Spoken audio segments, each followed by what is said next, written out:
할렐루야. 오늘도 새날을 주신 하나님을 찬양합니다. 오늘도 말씀으로 시작하는 이 하루, 말씀의 은혜와 성령의 충만함으로 복된 하루를 보내시기를 주님의 이름으로 축원합니다. 오늘 우리에게 주시는 하나님 말씀은 신명기 23장 말씀인데요. 1절에서 8절까지 말씀을 봉독해 드리겠습니다. 하나님의 말씀을 경청하시기 바랍니다. 고환이 상한 자나 음경이 잘린 자는 여호와의 총회에 들어오지 못하리라. 사생자는 여호와의 총회에 들어오지 못하리니 10대에 이르기까지도 여호와의 총회에 들어오지 못하리라. 암몬 사람과 모압 사람은 여호와의 총회에 들어오지 못하리니 그들에게 속한 자는 10대뿐 아니라 영원히 여호와의 총회에 들어오지 못하리라.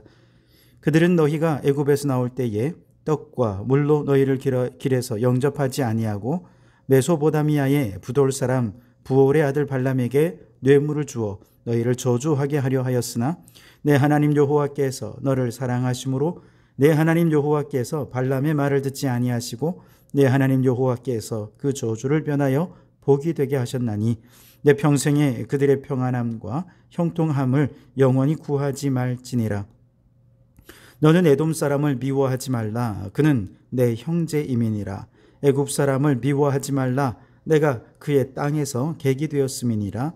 그들의 3대 후 자손은 여호와의 총회에 들어올 수 있느니라. 아멘. 오늘도 이 말씀을 통해 우리에게 주시는 하나님의 음성을 듣게 되기를 바랍니다.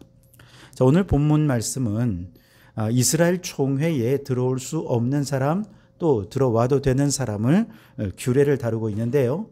우선 어떤 사람이 이스라엘 총회에 들어올 수 없느냐. 1절에 보시면 고환이 상한 자나 음경이 잘린 자는 여호와의 총회에 들어오지 못할 것이다. 그렇게 말씀하십니다. 고환이나 음경이 상한 자들 중에는 때로는 불의의 사고 때문에 혹은 나면서부터 장애를 갖게 된 이런 사람들이 있겠죠. 그런데 오늘 이 말씀은요, 바로 이런 장애인들에 대해 말씀하신 게 아닙니다. 이는 고의로 남성의 성기를 상하게 해서 생식 능력을 상실하게 했던 사람을 말하는 것입니다. 예를 들어 이방의 종교적인 의식을 위해 고의적으로 자신의 성기를 상해한 경우가 있었습니다. 혹은 이방 나라의 환관, 우리로 말하면 내시죠. 또한 이방인의 제사장들은 고의로 생식 기능을 포기하면서 거세를 행하곤 했다는 것이죠. 이런 사람들은 하나님의 백성이 될 수 없다는 겁니다. 왜 그러냐? 하나님께서 인간을 창조하신 후에 제일 먼저 주신 축복이 무엇입니까? 생육하고 번성하여 땅에 충만하라는 것입니다. 그런데 자신의 종교적 욕망 때문에 혹은 출세를 위해서 생식 능력을 스스로 포기한 사람이라고 한다면 생육하고 번성하여 충만하라는 하나님의 명령을 스스로 거부한 셈이 되는 겁니다. 그러니 이런 사람은 하나님의 백성이 될 수 없는 거죠. 문제는 우리 성도들 중에는 이처럼 의도적으로 영적 생식 능력을 거세해서 영적 불구가 되려는 사람들이 있다는 거예요. 이들은 하나님의 생명의 말씀을 듣고도 말씀대로 순종하지 않는 사람들입니다. 평생 동안 하나님의 말씀을 듣습니다. 그래서 많은 성경의 지식은 가지고 있어요. 그럼에도 불구하고 말씀대로 하나님의 뜻대로 행함이 없습니다. 그러니 그의 삶에 어떤 생명력도 나타나지 못하게 되는 것이죠. 무엇보다 마태복음 28장에 너희는 가서 모든 민족을 제자로 삼아 아버지와 아들과 성령의 이름으로 세례를 베풀고 내가 너희에게 분부한 모든 것을 가르쳐 지키게 하라. 이 명령을 들었음에도 불구하고 단 한 명의 영혼도 구원하기 위해 기도하지도 않고 전도하지도 않는 그런 사람이라고 한다면 그는 스스로 영적 생식기를 상하게 해서 영적 불구가 되었다고 말할 수 있을 겁니다. 이런 사람 하나님의 나라에 결코 들어올 수 없다는 것이죠. 그러니 여러분, 우리가 건강한 하나님 나라의 일원으로 참여하기 위해서 생명의 말씀을 들었다면 말씀에 순종해서 생명력 넘치는 삶을 살아야 할 줄 믿습니다. 무엇보다 그 마음의 영적 생명을 잉태하고 그 영혼을 품고 생명을 출산하여서 영혼을 구원하고 제자 삼는 주님의 명령에 순종하는 성도들이 되시기 바랍니다. 물론 때로 말씀대로 순종하며 살아가는 것에 어려움이 따를 것입니다. 희생을 감내해야 하는 경우들도 있을 것입니다. 그럼에도 불구하고 우리가 먼저 하나님의 나라와 그의 의를 위해 주저함 없이 말씀의 사람으로 살아간다면 하나님께서는 그를 하나님의 백성으로 인정하실 것이고 더 나아가 하나님 나라를 기업으로 선물해 주실 줄 믿습니다. 2절에 보시면 누가 또 총회에 들어올 수 없느냐? 사생자는 여호와의 총회에 들어올 수 없습니다. 오늘 2절을 보시면 사생자는 여호와의 총회에 들어오지 못하리니 10대에 이르기까지도 여호와의 총회에 들어오지 못하리라 그랬습니다. 이때 사생자는 정상적인 부부관계 안에서 태어난 자녀가 아닌 혼외 관계에서 태어난 자녀를 의미합니다. 특별히 간음을 행했거나 혹은 근친상간의 죄로 인해 태어난 자들이죠. 혹은 창기에게서 얻은 자식도 마찬가지입니다. 이처럼 하나님께서 율법으로 금하신 사악한 범죄로 말미암아 태어난 자들을 사생자라고 하는데요. 그런데 이와 같은 사생자들을 하나님의 백성으로 포함시키지 않은 이유가 있습니다. 그것은 하나님께서는 결코 불의한 방법으로 얻은 열매를 기뻐하지 않으시기 때문에 그렇습니다. 물론 성경에 보면 기생의 아들 입다가 사사로 쓰임받기도 했죠. 또한 기생 라합이 예수님의 족보에 올라가고 라합의 후손에서 다윗과 예수님이 탄생하기도 하셨죠. 그러나 이러한 경우는 정말 하나님의 은혜가 얼마나 놀랍고 위대한지를 보여주는 사례가 될 겁니다. 하지만 내가 아무리 죄를 범해도 하나님의 은혜로 덮어주실 거야 라고 생각하면서 비정상적인 방법으로 자녀를 얻는 이러한 죄를 범하는 것 그 자체를 용납해도 된다는 의미는 아닙니다.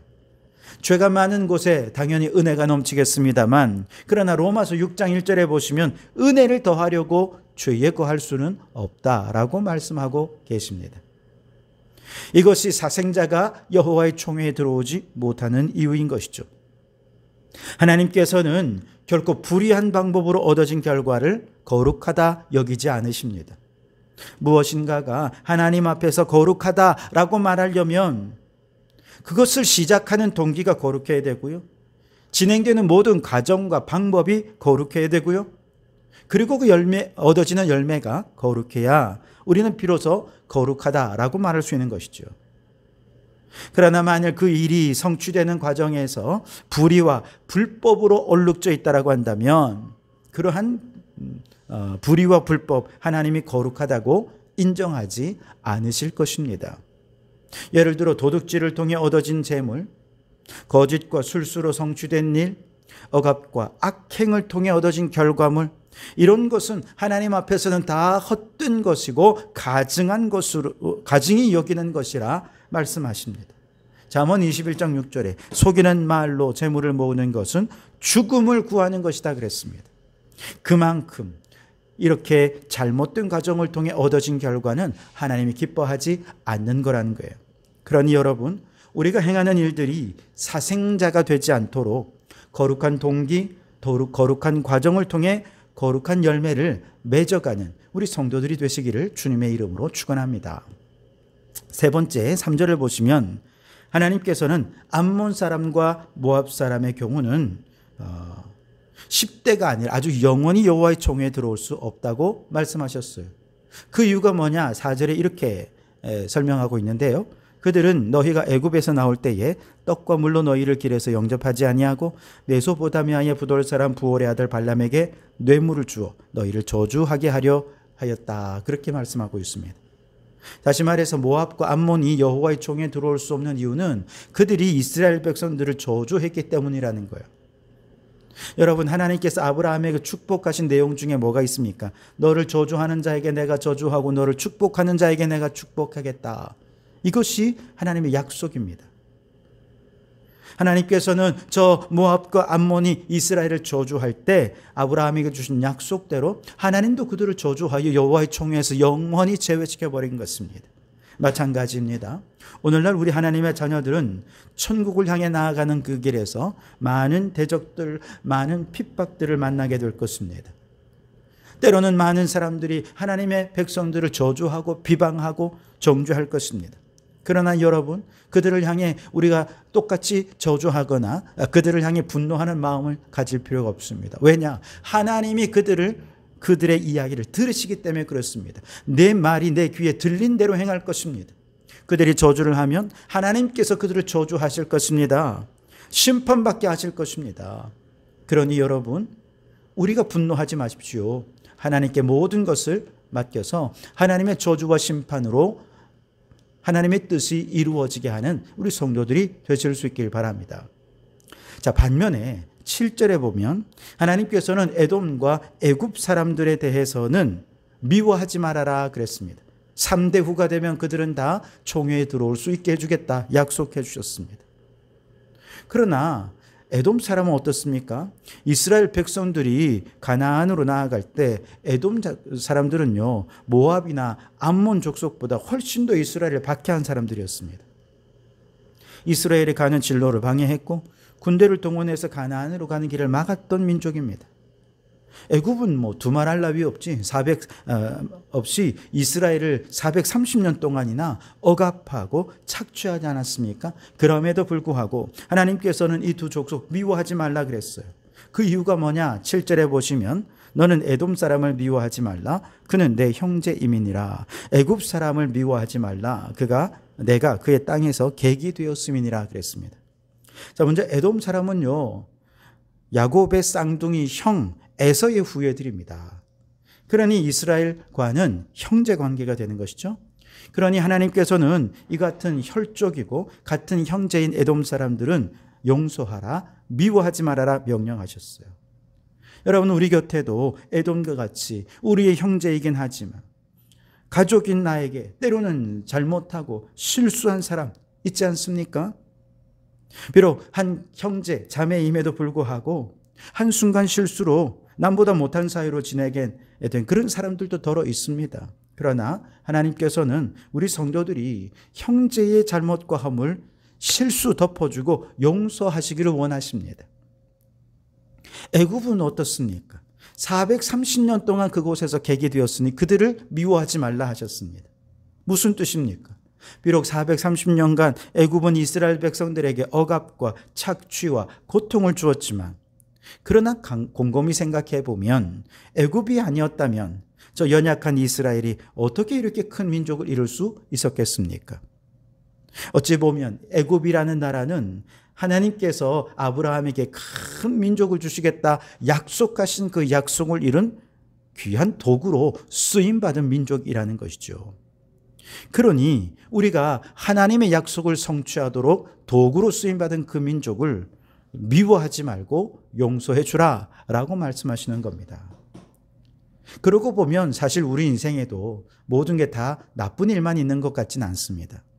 비록 내게 큰 어려움과 마음의 상처를 준 사람이라 해도 때로는 그 사람 때문에 더 많이 기도하지 않았습니까? 그 사람 때문에 더 인내하는 법을 배웠어요. 그 사람 때문에 우리는 더 노력해서 내가 더 발전하게 된 부분도 틀림없이 있었을 것입니다. 그러니 단점만 보려 하지 말고 그가 내게 주게 된 장점도 바라보면서 그를 이해하고 용서하는 우리가 되길 바랍니다. 자, 오늘 본문에서는 여호와의 총회에 들어올 수 없는 자들, 그리고 들어와도 되는 사람들을 말하고 있습니다. 생각해 보면 오늘 우리들은 영적으로 불구자들이요, 영적으로 사생자들이요, 때로는 우리가 축복하기보다 저주를 더 많이 하고 살아온 영적인 모압, 영적인 암몬과 같은 자들이 아닙니까? 그러한 우리들을 하나님께서 불쌍히 여기셔서 예수 그리스도의 보혈로 우리의 모든 죄를 씻으시고 구원해 주셨습니다. 원래 우리는 구원에 있어서는 이방인이고 나그네고 외국인 같은 자들이었지만 이런 우리들을 예수 그리스도로 말미암아 하나님의 백성으로 삼아주신 이 모든 것은 전적인 하나님의 은혜입니다. 그렇다면 이 놀라운 은혜를 받은 우리 이제 어떻게 살아야 됩니까? 하나님의 백성답게 모든 일에 거룩함을 추구하며 또한 하나님께서 내게 베푸신 은혜에 감사하며 살아가는 우리 성도들이 되시기를 주님의 이름으로 축원합니다. 기도하겠습니다. 하나님, 우리는 과거에 모두 영적 불구자요, 사생자요, 저주를 퍼붓던 죄인이었습니다. 이런 돌이킬 수 없는 죄 가운데 거하던 우리를 예수 보혈로 구원하시고 하나님 백성 삼아 주시니 감사합니다. 크신 은혜 입었으니 이제 더욱 주님을 위해 거룩한 하나님의 백성으로 살게 해 주옵소서. 때로는 내게 큰 고통을 준 사람이라 해도 내게 유익은 준 부분도 있을 터이니 그들을 용서하고 사랑하고 감사하는 마음으로 살아가게 해 주시옵소서. 예수님 이름으로 기도하옵나이다. 아멘.